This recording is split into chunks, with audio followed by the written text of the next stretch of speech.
Salut à tous, c'est Nairu, j'espère que vous allez bien. On se retrouve dans une nouvelle vidéo dans laquelle je vais vous parler d'Apple. Et oui, encore une fois, mais c'est promis, la chaîne ne parlera pas que de Apple. Mais il faut bien comprendre que maintenant que je travaille dans le milieu, il y aura certainement plus de vidéos sur Apple. Et le sujet plus précis de cette vidéo, c'est la dernière conférence qu'a donnée Apple.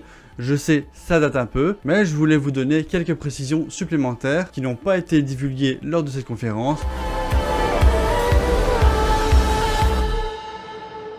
Petit rappel, l'Apple Silicon, c'est le processeur made in Apple. Donc vous avez le M1, le M1 Pro, le M1 Max et maintenant le M1 Ultra. Celui-ci n'est autre que deux M1 Max collés l'un à l'autre avec la technologie propriétaire de Apple et directement exploitable par les applications puisque celle-ci est reconnue comme une seule et même puce. Contrairement au passage de Intel vers Apple M1 qui nécessitait Rosetta 2 afin de faire tourner les applications sur Mac. Il permet de développer une bande passante de 2,5 Tera par seconde, c'est énorme, et ce pour une consommation énergétique beaucoup plus faible comparée à la concurrence chez Intel ou chez AMD. Cette petite puce Apple fait quand même presque 4 fois la taille d'un processeur x86 classique, mais tout de même conçu pour des tâches extrêmement lourdes comme l'encodage et le décodage vidéo, le traitement de nombreuses pistes audio, et grâce aux diverses technologies qu'Apple a développées, elle est vraiment très performante dans la vidéo. Donc utiliser Final Cut Pro ou Adobe Premiere sera vraiment un jeu d'enfant et vous allez mettre beaucoup moins de temps pour traiter vos projets. Avec cette nouvelle puce Ultra, Apple complète sa gamme de processeurs maison. C'est grâce à ça que peu importe la machine que vous allez utiliser, c'est une puce M1 qui va la propulser.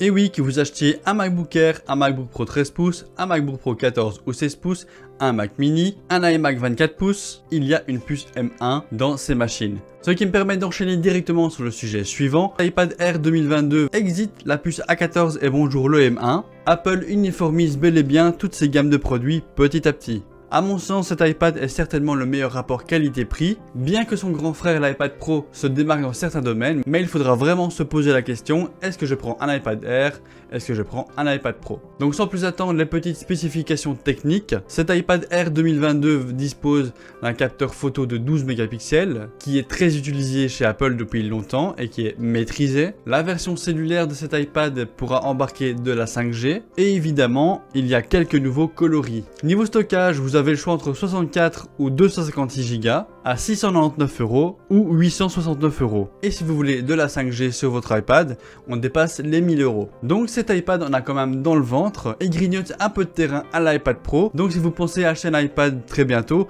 réfléchissez, est-ce que vous avez besoin des technologies de l'iPad Pro ou est-ce qu'un iPad Air 2022 peut vous suffire? Passons tout de suite à un nouveau produit qu'Apple a présenté, le Mac Studio. Celui-ci est un croisement entre le Mac mini et le Mac Pro.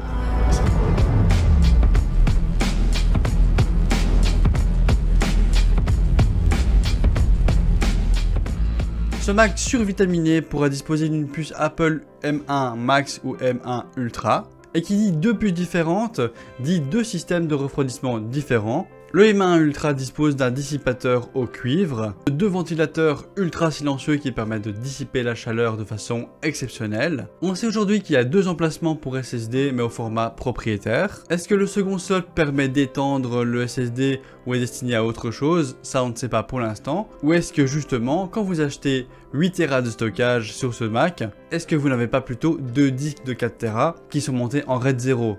Ça c'est pas impossible. Ce qui permettrait également d'augmenter les vitesses de lecture et d'écriture. En tout cas, j'ai vu aucun article qui va dans ce sens, ni dans le sens inverse. Mais en tout cas, dès que j'ai plus d'informations, je vous tiendrai au courant. Niveau connectique, à l'avant, vous disposez d'un lecteur de carte SD et deux ports USB type C Thunderbolt 4. Tandis qu'à l'arrière, nous en avons 4, ainsi qu'un port Ethernet 10 Gigabits, deux USB type A classique, une prise jack à haute impédance et une connectique HDMI délivrant du 4K 60 fps maximum. On peut pas nier que ce Mac Studio est destiné à un public professionnel, vraiment un marché de niche, mais pas forcément à des studios hollywoodiens qui auront besoin d'énormément de puissance, mais en tout cas, il envoie quand même du lourd et pourrait suffire à pas mal de personnes pendant plusieurs années. Et niveau tarification, on n'est pas vraiment trop haut puisqu'il démarre à 2329 € pour un maximum de 9229 €. Donc c'est pas encore un budget exceptionnel pour un professionnel, mais en tout cas pour une petite chaîne YouTube comme la mienne, c'est hors budget et c'est vraiment overkill.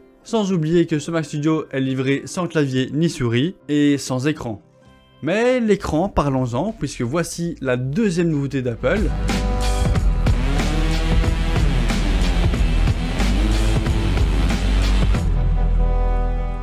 Son nouvel écran, le Studio Display. Le design de ce nouvel écran est un peu calqué sur celui du Pro Display XDR. Cet écran 27 pouces est à peine plus qualitatif qu'un iMac 27 pouces 5K, puisqu'il dispose d'une résolution de 5120 sur 2880. Pour une luminosité d'affichage de 600 nits, il est pourvu de 4 USB Type-C, dont un en Thunderbolt 3, d'une webcam de 12 mégapixels à 122 degrés, de la technologie cadre centré, ainsi que de 6 haut-parleurs qui offrent l'audio spatial, du Dolby Atmos, et compatible 10 séries. Mais là où réside la particularité de cet écran, c'est qu'il possède une puce A13 identique au processeur des iPhone 11 et une version bridée d'iOS 15.4 pour gérer tout cela. Donc je m'attends dans les quelques mois à venir à voir un jailbreak nous permettant d'utiliser cet écran comme un iPhone, ou en tout cas dans une certaine mesure. C'est ainsi qu'est née la gamme Studio chez Apple, et c'est bien en duo qu'Apple nous a présenté ces deux produits que sont le Studio Display et le Mac Studio. Et donc pour en conclure sur la gamme Studio,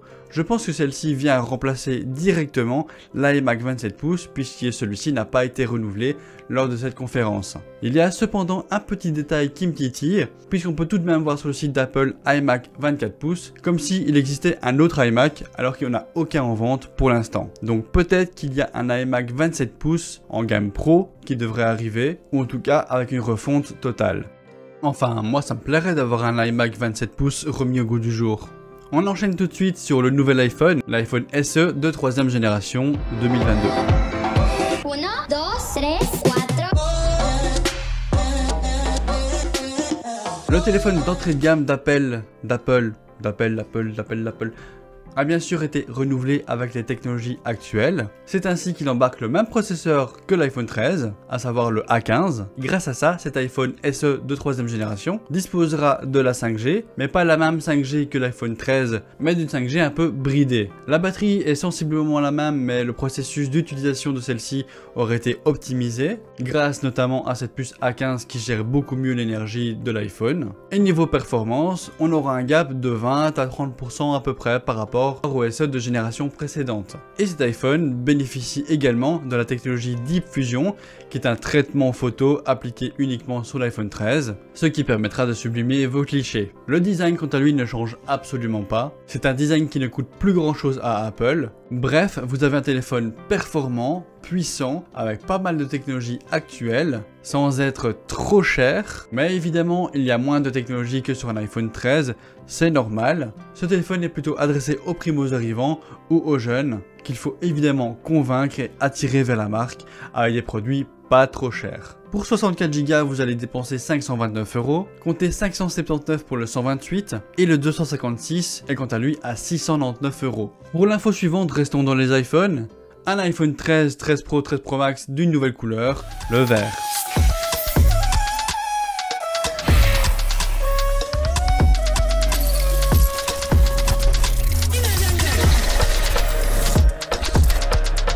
Personnellement, j'aime pas trop cette couleur, mais le rendu est assez qualitatif. Et vous en pensez quoi de cette couleur verte? Dites-moi ça en commentaire. En toute fin de keynote, Apple nous a laissé entrevoir qu'il y aurait du neuf pour le Mac Pro, mais sans plus d'informations, donc à mon avis ce sera certainement pour la WWDC ou une conférence qui tiendra l'année prochaine. Quoi qu'il en soit, en catimini, Apple a tout de même mis à jour son Mac Pro actuel, et ce en mettant à jour son SSD, puisque maintenant vous pouvez bénéficier de 512 Go au lieu de 256, et la carte graphique AMD Radeon Pro 580X est remplacée par une Radeon Pro W5500X. Certains y verront un petit regain d'intérêt pour le Mac Pro. Je pense seulement qu'Apple veut écouler un maximum de pièces de stock afin de laisser place à leur architecture maison. Sur ce, la vidéo s'achève ici, j'espère qu'elle vous aura plu. Si vous avez des questions ou des informations supplémentaires, n'hésitez pas à la mettre en commentaire, ça m'intéresse. Mais avant de partir, n'oubliez pas de vous abonner à la chaîne, de cliquer sur la petite cloche, et si vous aimez ce type de contenu, mettez un petit pouce en l'air. Moi je vous dis à la prochaine, salut!